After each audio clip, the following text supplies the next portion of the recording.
La semaine dernière, j'étais sur un voilier avec des amis. J'étais en charge de tenir la barre et de maintenir le cap. Rapidement, j'ai commencé à observer le monde qui m'entourait.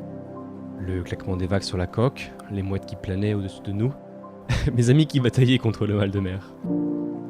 Perdu dans l'instant présent, je faisais plus attention à la barre. Le bateau a pivoté et la voile qui était gonflée par le vent s'est relâchée. Le bateau n'avançait alors plus.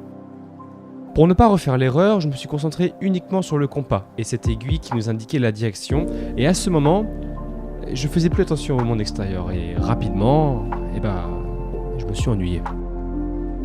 L'aiguille n'était jamais parfaitement alignée, insatiable et indique un objectif qui ne semble jamais se rapprocher. Certes, on allait plus vite, mais quelque chose manquait. J'ai alors laissé la barre à quelqu'un d'autre. C'est un peu ce qui s'est passé en enregistrant ces 10 premiers épisodes.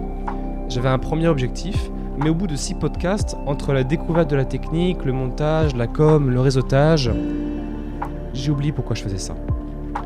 J'ai laissé mon bateau pivoter et le vent a arrêté de souffler. À ce moment-là, j'en avais marre. Ça me plaisait plus. Cette foutue phrase qui revenait à chaque fois que je commençais un projet. Le bateau était à l'arrêt et à la merci des courants.